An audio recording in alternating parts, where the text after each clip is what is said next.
ونشهد أن لا إله إلا الله وحده لا شريك له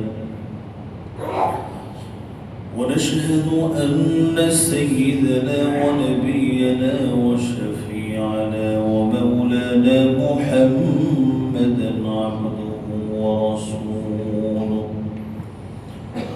أرسله بالحق بشيرا ونذيرا وداعيا إلى الله بإذنه وسراجا وقمرا منيرا. أما بعد فقد قال الله تعالى في كلامه المجيد: أعوذ بالله من الشيطان الرجيم. بسم الله الرحمن الرحيم. وقالوا الحمد لله الذي أذهب عنا الحزن إن ربنا لغفور شكور الذي أحلنا دار المقامة من فضله لا يمسنا فيها نصب ولا يمسنا فيها لغوب. وعن أبي هريرة رضي الله تعالى عنه قال النبي صلى الله عليه وسلم: لا يدخل أحد الجنة إلا أري مقعده من النار لو أساء ليزداد شكرا ولا يدخل النار أحد إلا أري مقعده من الجنة لو أحسن ليكون عليه حسرة. رواه البخاري أو كما قال عليه الصلاة والسلام. নামাজে যে দুরূদ পড়ে থাকি মুহাব্বতের সাথে পাঠ করুন: আল্লাহুম্মা সাল্লি আলা মুহাম্মাদিন ওয়া আলা আলি মুহাম্মাদ কামা সাল্লাইতা আলা ইব্রাহিম ওয়া আলা আলি ইব্রাহিম ইন্নাকা হামিদুম মাজিদ। আল্লাহুম্মা বারিক আলা মুহাম্মাদিন ওয়া আলা আলি মুহাম্মাদ কামা বারাকতা আলা ইব্রাহিম ওয়া আলা আলি ইব্রাহিম ইন্নাকা হামিদুম মাজিদ। আলহামদুলিল্লাহ। সম্মানিত হাজিরিন, আলোচনার শুরুতেই শুকরিয়া আদায় করছি সেই মহান রব্বুল আলামিনের পবিত্র শাহী দরবারে, যিনি সালাতুল জুমা আদায় করার উদ্দেশ্যে পৃথিবীর এই পবিত্রতম স্থানে আসার বসার, কোরআন এবং সুন্নাহ থেকে কথা বলার এবং শোনার তৌফিক করে দিয়েছেন, সুযোগ করে দিয়েছেন। যে মহান রব আমাদেরকে এই বিশাল নিয়ামত দান করলেন, তারই পবিত্র শাহী দরবারে সকলেই কালিমাতুশ শুকর আদায় করে পড়ি আলহামদুলিল্লাহ। সম্মানিত হাজিরিন, ইতিমধ্যে আমি আপনাদের সম্মুখে কুরআনুল কারীম 22 নম্বর পারা সূরাতুল ফাতিহা এর 34 এবং 35 নং আয়াত তেলাওয়াত করেছি। পাশাপাশি রাসূলুল্লাহ সাল্লাল্লাহু আলাইহি ওয়াসাল্লামের বিশিষ্ট সাহাবী হযরত আবু হুরায়রা রাদিয়াল্লাহু তাআলা কর্তৃক বর্ণিত সহিহ বুখারী শরীফে উল্লেখিত আল্লাহর নবীর এক টুকরো বিশুদ্ধ বাণী আমি আপনাদের খিদমতে তেলাওয়াত করেছি। রব্বুল আলামিন যদি তৌফিক দান করেন, তেলাওয়াতকৃত আয়াত দয় এবং পঠিত হাদিসকে সামনে রেখে একটি নির্দিষ্ট বিষয়ের উপর কিছু কথা আমি আপনাদেরকে শোনাবার ইরাদা রাখি। শুরুতে দোয়া করি আল্লাহ যেন আমাকে কথাগুলো ইখলাসের সাথে বলার দরদ নিয়ে কথাগুলো বলার, আর আপনাদেরকে কথাগুলো আমল, নিজে আমল এবং অন্যত্রে পৌঁছে দেবার নিয়তে কথাগুলো শোনার তৌফিক দান করুন। আমিন। সম্মানিত হাজিরিন, কোরআন এবং হাদিসের তিনটি শব্দ প্রায় কাছাকাছি অর্থের এসেছে। একটি হলো আল হুজন, আল হাম, আল গাম, যেগুলো আমরা যদি সহজ ভাষায় বুঝতে যাই তাহলে এর অর্থ হলো দুশ্চিন্তা, উৎকণ্ঠা, পেরেশানি। এই সবগুলোর প্রায় কাছাকাছি অর্থ, কোনোটা অতীত নিয়ে, কোনোটা বর্তমান নিয়ে, আর কোনোটা ভবিষ্যৎ নিয়ে।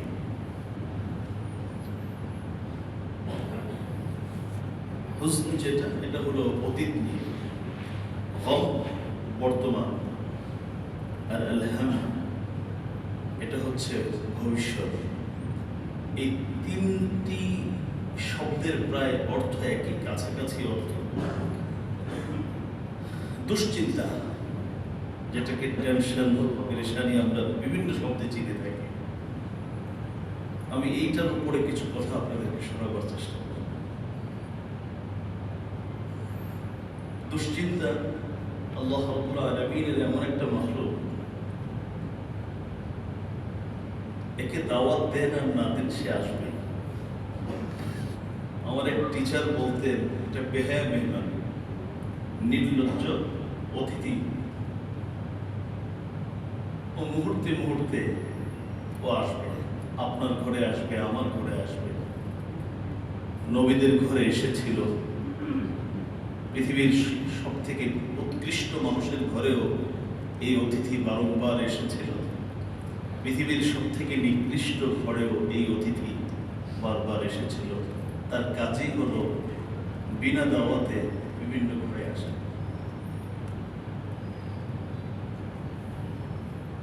আল্লাহ রাব্বুল আলামিন পৃথিবীটাকে এমনভাবে সৃষ্টি করেছেন, পৃথিবীর শুরু দিন থেকে আজ পর্যন্ত, শুধু আজ পর্যন্ত নয়, কিয়ামত পর্যন্ত পৃথিবীতে এমন একজন মানুষ আসেনি এবং আসবে না যার জীবনে দুশ্চিন্তা, টেনশন, পেরেশানি ছিল।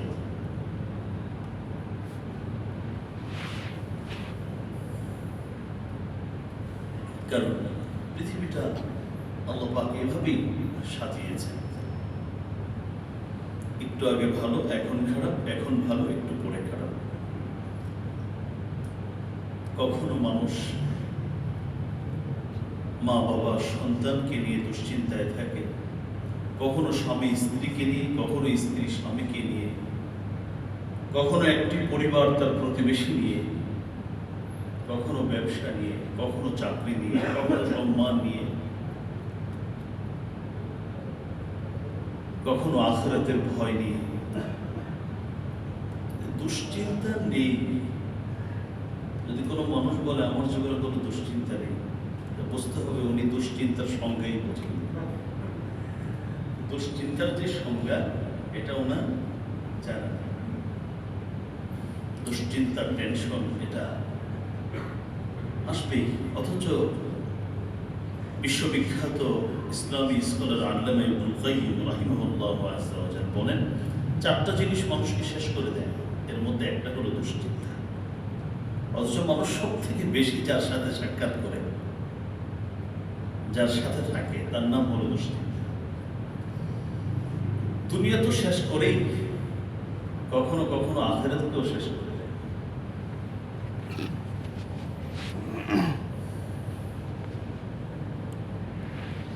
তবে দুশ্চিন্তা থেকে বাঁচার পৃথিবীতে কোনো জায়গা নেই। সাময়িক মানুষ দুশ্চিন্তা থেকে বাঁচতে পারে, টেনশন একটু ভুলে কিছু সময়ের জন্য থাকতে পারে, কিন্তু পুরো সময় দুশ্চিন্তা থেকে বেঁচে থাকার কোনো কিছু আছে বলে আমার জানা নেই। দুশ্চিন্তা মুক্ত জীবন যদি কোনো ব্যক্তি চায়, তাহলে তাকে পৃথিবীতে খুঁজে লাভ নেই। কারণ আল্লাহ রাব্বুল আলামিন এটা রাখেননি পৃথিবীতে। এটা রেখেছেন পরকালে। তবে পরকালের দুটা পার্ট আছে। একটা পার্ট, একটা অংশ আছে যাদের জীবনের শুরু থেকে শেষ পর্যন্ত দুশ্চিন্তা, টেনশন কাকে বলে এটা কোনোদিন তারা অনুভবই করবে না। দুশ্চিন্তা তাদের বলতে কিছুই তাদের থাকবে না। সেটা হলো জান্নাত। জান্নাতীদেরকে আল্লাহ রাব্বুল আলামিন সর্বপ্রথম যে নিয়ামতটা দান করবেন সেটা হলো টেনশন ফ্রি জীবন। সুবহানাল্লাহ। সূরাত ফাতির এর 34 এবং 35 নং আয়াতে আল্লাহ বলেন, وقالوا الحمد لله الذي أذهب عنا الحزن